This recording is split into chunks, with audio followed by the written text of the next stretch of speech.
Boa noite, gente. Agora a gente vai ler Neemias, capítulo 6 e Atos, capítulo 16. A tentativa de intimidação. Quando Sanbalat, Tobias, Gesem, o árabe e o restante dos nossos inimigos souberam que havíamos reconstruído o muro e que não ficava nenhuma brecha, embora até então eu ainda não tivesse colocado as portas nos lugares, Sanbalat e Gesem mandaram-me a seguinte mensagem: venha, vamos nos encontrar num dos povoados da planície de Ono. Eles, contudo, estavam tramando fazer-me mal. Por isso, enviei-lhes mensageiros com a resposta: estou executando um grande projeto e não posso descer. Por que parar a obra para ir encontrar-me com vocês? Eles me mandaram 4 vezes a mesma mensagem e todas as vezes lhe dei a mesma resposta. Então, na 5ª vez, Sanbalat mandou-me um dos seus homens de confiança com a mesma mensagem. Ele tinha na mão uma carta aberta em que estava escrito: dizem as nações, e Gesem diz que é verdade, que vocês, judeus, estão tramando uma revolta e que por isso estão reconstruindo o muro. Além disso, conforme dizem, você está na iminência de se tornar o rei deles. E até o nomeou profetas para fazerem em Jerusalém a seguinte proclamação a seu respeito: há um rei em Judá. Ora, essa informação será levada ao rei, por isso vamos conversar. Eu lhe mandei a resposta: nada disso que você diz está acontecendo, é por invenção sua. Estavam todos tentando intimidar-nos, pensando: eles serão enfraquecidos e não concluíram a obra. Eu, porém, orei pedindo: fortalece agora as minhas mãos, Senhor. Um dia fui à casa de Semaías, filho de Dalaías, neto de Meetabel, que estava trancado portas adentro. Ele disse: vamos encontrar-nos na casa de Deus, no templo, a portas fechadas, pois estão querendo matá-lo. Eles virão esta noite. Todavia, eu lhe respondi: acha que um homem como eu deveria fugir? Alguém como eu deveria entrar no templo para salvar a vida? Não, eu não irei. Percebi que Deus não tinha enviado e que ele tinha profetizado contra mim, porque Tobias e Sanbalat o tinham contratado. Ele tinha sido pago para me intimidar, a fim de que eu cometesse um pecado agindo daquela maneira. Então, ele poderia difamar-me e desacreditar-me. Lembra-te do que fizeram Tobias e Sanbalat, meu Deus. Lembra-te também daquele da profetisa, Noadia, e do restante dos profetas que estão tentando me intimidar. O muro ficou pronto no 25º dia de Elu, em 52 dias. Quando todos os nossos inimigos souberam disso, todas as nações vizinhas ficaram atemorizadas e com o orgulho ferido, pois perceberam que essa obra havia sido executada com a ajuda do nosso Deus. E também naqueles dias, os homens de Judá estavam enviando muitas cartas a Tobias, que lhes enviava suas respostas. Porque muitos de Judá estavam comprometidos com ele por juramento, visto que era genro de Secanias, filho de Ara, e seu filho Joanã havia se casado com a filha de Mesulão, neto de Berequias. Até ousava elogiá-lo na minha presença, e iam contar-lhe o que eu dizia. E Tobias continuou a enviar cartas para me intimidar. Agora bora para Atos, juntos. Atos 16, Timóteo acompanha Paulo e Silas.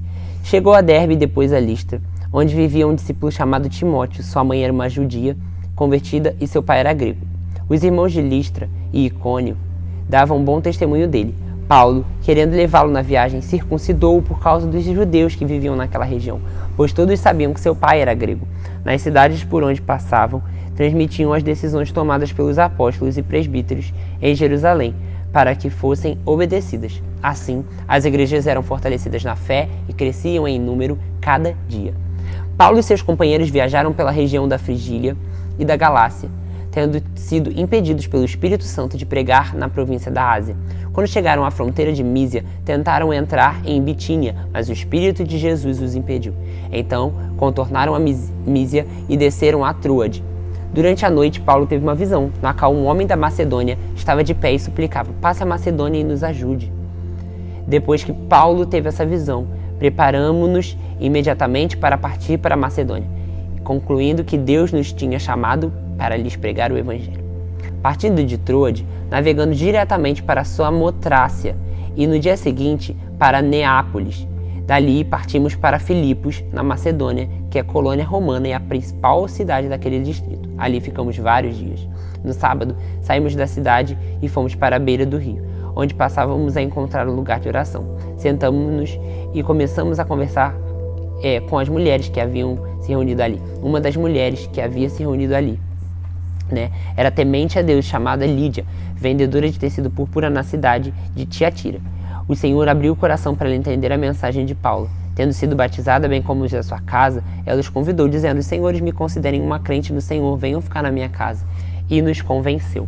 Certo dia, indo nós para o lugar de oração, encontramos uma escrava que tinha um espírito pelo qual predizia o futuro. Ela ganhava muito dinheiro para os seus senhores com adivinhações.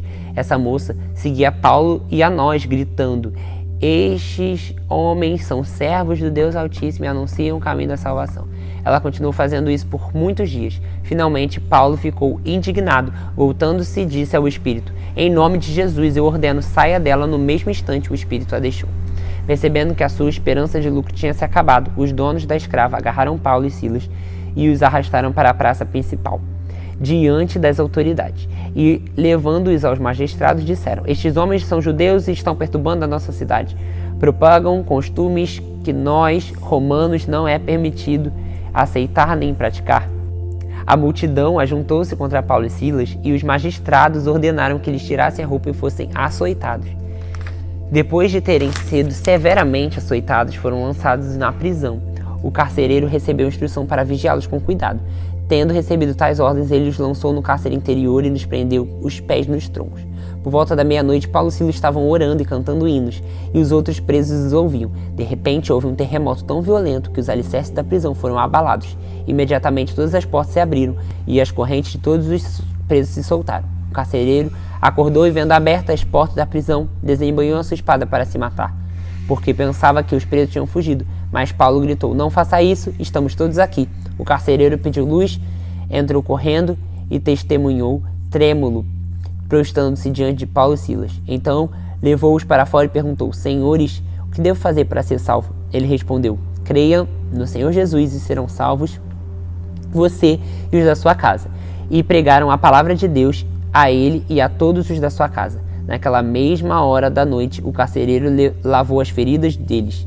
Em seguida, ele e todos os seus foram batizados. Então os levou para sua casa, serviu-lhes uma refeição, e com todos os da sua casa alegrou-se muito por haver crido em Deus. Quando amanheceu, os magistrados mandaram os seus soldados e ao carcereiro uma ordem: "Solte estes homens." O carcereiro disse a Paulo: "Os magistrados deram ordem para que você e Silas sejam libertados. Agora podem sair e vocês podem ir em paz."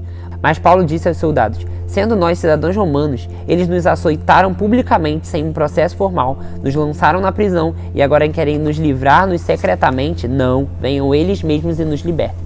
Os soldados relataram isso aos magistrados, os quais, ouvindo que Paulo e Silas eram romanos, ficaram atemorizados.